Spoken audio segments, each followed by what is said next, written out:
Pourquoi faire une vidéo sur le baiser? Moi, j'embrasse très bien. Reste bien jusqu'à la fin de cette vidéo et regarde bien les 6 points et ensuite on en reparle parce que je suis sûr qu'aujourd'hui tu vas apprendre quelque chose. Je m'appelle Yann Piette, vous êtes sur l'Homme Expliqué et donc dans cette vidéo, on va parler du baiser à travers 6 points différents.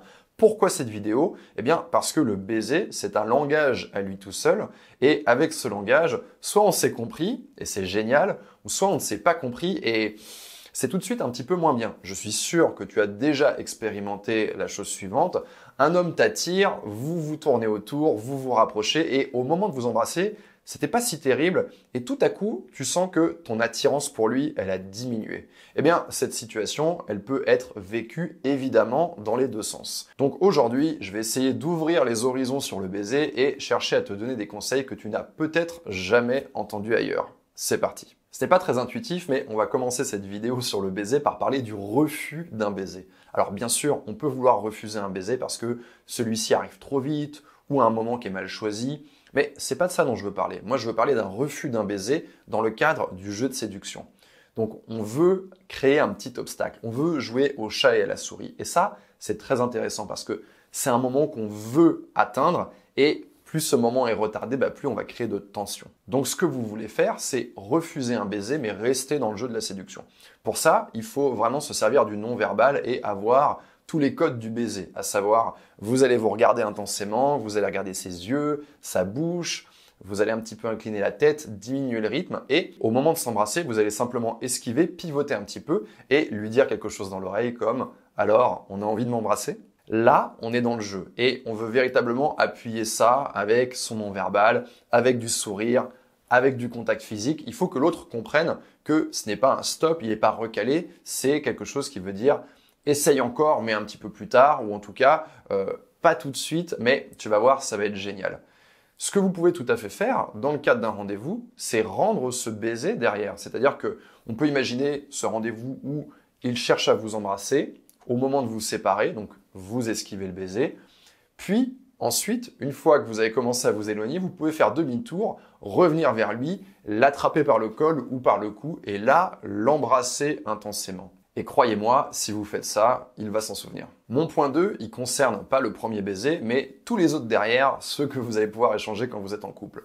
Ne donnez pas à votre partenaire plein de baisers amicaux. Vous savez, ce sont ces petits smacks un peu rapides comme ça, qu'on va donner comme ça quand on se retrouve ou quand on part, qu'on se sépare pour aller travailler. Bonne journée mon chéri, un petit smack.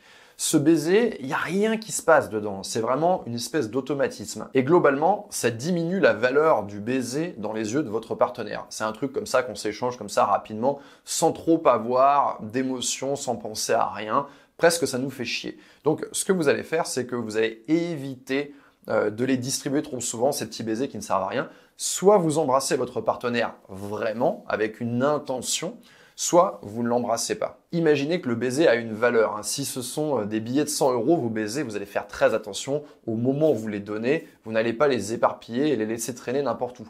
Maintenant, si ces baisers coûtent 10 centimes, eh bien effectivement, on peut les distribuer n'importe quand, on peut les perdre dans la poche, dans la machine à laver, peu importe. Vous ne voulez pas que le baiser se déprécie et que ça devienne quelque chose d'obligatoire, presque un dû comme ça, et que on est obligé en fait de s'embrasser alors qu'il n'y a aucune émotion qui se passe. Quand vous embrassez un homme, il y a évidemment ce qui se passe au niveau de votre bouche, au niveau de vos visages, mais il y a tout ce qui se passe autour de ça. Et en fait, ça a énormément d'importance. Vous allez radicalement changer la perception d'un baiser en faisant attention à ce que vous faites avec le reste de votre corps. Typiquement, vous allez utiliser vos mains. Qu'est-ce que je fais avec mes mains? D'abord, je peux l'attraper par la nuque. Et je peux exercer une pression différente au cours du baiser. Donc peut-être qu'à des moments, je vais simplement glisser ma main délicatement. Peut-être qu'à d'autres moments, je vais serrer sa nuque, attraper des cheveux en même temps, bien sûr, sans lui faire mal. Je peux aussi attraper la mâchoire de cette personne. Vous voyez, quand vous êtes en train de l'embrasser, vous pouvez saisir sa mâchoire pour être dans un mouvement vraiment d'initiation et de prendre le dessus dans ce baiser. Vous pouvez utiliser une main de façon un peu plus douce sur son visage, sur ses joues, sur le côté, sur ses oreilles. Et enfin, et ça on n'y pense pas toujours, mais vous pouvez utiliser vos mains, pas seulement pour l'attraper par la taille ou pour l'entourer, mais aussi pour lui toucher les fesses, ce qui peut être très apprécié. On a vu les mains, mais il y a aussi votre corps, et il a lui-même son propre langage. Donc vous pouvez choisir d'attraper un homme par le bassin pour le coller à vos hanches, ce qui va créer quelque chose d'un peu plus sexuel dans votre baiser. Vous pouvez également l'enlacer de manière à ne faire qu'un, et vous pouvez également vous rapprocher de lui, coller votre poitrine contre lui, jouer avec ça, jouer avec les différentes parties de votre corps, vos jambes, entre ces deux jambes.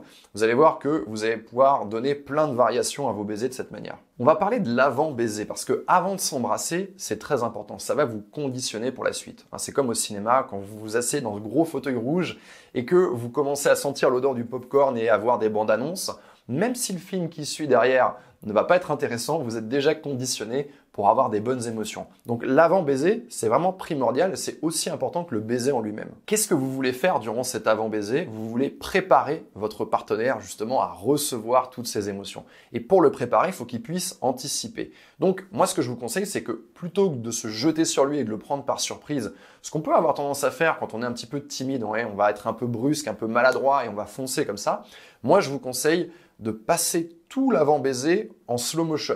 C'est-à-dire que vous voulez véritablement ralentir pour qu'il ait le temps de sentir chaque émotion, de percevoir chaque échange de regard, chaque battement de cils, chaque humectage de lèvres.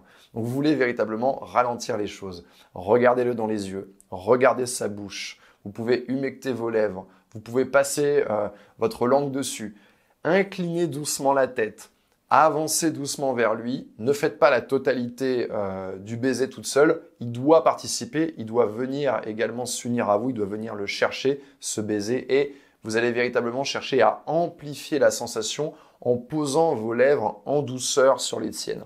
Ne mettez pas la langue tout de suite, véritablement commencez par les lèvres, vous voulez qu'il ait le temps de ressentir ce contact, de sentir vraiment la chair des lèvres se toucher et rentrer presque les unes dans les autres. Voilà, c'est ça que vous voulez faire ressentir à un homme au début. Pour ce 5e point, je vais me baser sur un vieil adage que j'aime beaucoup qui est « le mieux est l'ennemi du bien ». Un baiser dans lequel il y a trop de salive, trop de langue, trop de mouvement, trop de durée, au final c'est un baiser qui n'est pas apprécié. Alors certes, ça peut être très bien au début, on trouve ça génial, mais plus le temps passe, plus on commence à se demander voilà, quand est-ce que ça va se terminer. On ne veut pas que nos baisers ressemblent à des baisers d'adolescents, vous savez, cachés derrière le gymnase, derrière le lycée, où on va s'embrasser comme ça pendant des heures et ça ne s'arrête jamais. Ce qu'on veut faire au contraire, c'est montrer qu'on est dans le contrôle. Et parfois, savoir s'arrêter un peu avant, alors qu'on en a encore envie, eh bien, ça va donner une excellente émotion à notre partenaire parce que lui aussi, il va se dire « Waouh, c'était génial ». J'ai hâte de la réembrasser à nouveau. C'est très important de ne pas avoir peur d'être dans le contrôle de votre sexualité. Parce que c'est de la sexualité également le baiser. C'est-à-dire que j'initie un baiser, j'arrête un baiser, je joue un rôle ici. Je ne suis pas juste comme ça à recevoir des baisers ou à en demander. En tout cas, souvenez-vous d'une chose, un baiser un peu trop court est toujours plus mémorable qu'un baiser trop long. Le baiser, c'est un langage à part entière, nous l'avons vu, et dans ce langage, il y a des propositions. Donc par exemple, si vous embrassez un homme de façon très voluptueuse et que tout à coup, vous l'embrassez avec beaucoup d'énergie, beaucoup de force, de façon très passionnée, vous faites un changement de registre et c'est une grosse proposition. Moi, ce que je vous conseille de faire, c'est d'être très à l'écoute de votre partenaire et un peu comme dans une danse, de véritablement vous accompagner. À savoir, je fais une proposition un peu différente, je regarde si mon partenaire la comprend, l'accepte, donne le change et on va comme ça faire évoluer notre baiser tout en s'écoutant, en se suivant et en ayant vraiment cette sensation de vivre la même chose, de ressentir la même chose. Il y a plein de choses que vous pouvez faire dans votre baiser. Vous pouvez vous embrasser de façon traditionnelle, en alternant entre les lèvres et la langue, et tout à coup, vous pouvez saisir sa lèvre inférieure avec vos dents. Bien sûr, de façon très légère, ne lui faites pas de mal. Regardez comment votre partenaire vit cette proposition, comment il réagit, laissez-lui un tout petit peu de temps, voir si lui, d'un autre côté, il va vous imiter ou s'il va faire une autre proposition. Et vous allez voir comme ça, vous allez pouvoir faire évoluer vos baisers et leur donner des couleurs vraiment différentes, raconter des choses vraiment différentes. Donc vous pouvez jouer avec vos dents, vous pouvez jouer avec votre langue, vous n'êtes pas obligé de la mettre dans sa bouche, vous pouvez la passer sur ses lèvres, vous pouvez également simplement passer vos lèvres sur les siennes. Vous voyez, il y a plein de choses à faire, plein de variations que vous pouvez amener dans vos baisers. Et l'idée, c'est de ne pas s'embrasser évidemment toujours de la même façon, puisque au bout d'un moment, il va y avoir une forme de lassitude, et donc de chercher comme ça à varier vos baisers, à raconter quelque chose de différent, avec bien sûr l'aide de votre partenaire. C'est pas juste vous, c'est véritablement un dialogue, une danse. On arrive à la fin de cette vidéo. Bon, je vous ai fait l'économie des traditionnels conseils sur l'hygiène bucco-dentaire, hein, sur les lèvres lisses et hydratées. Parce que quand on embrasse quelqu'un qui a des petits éclats de peau comme ça, qui sortent de tous les côtés, c'est véritablement quelque chose de perturbant. On ne peut pas se concentrer sur le baiser. Donc voilà, il faut faire attention à tout ça. Le fil dentaire, machin, les dents propres, la laine fraîche, etc., etc. Je vous en fais l'économie.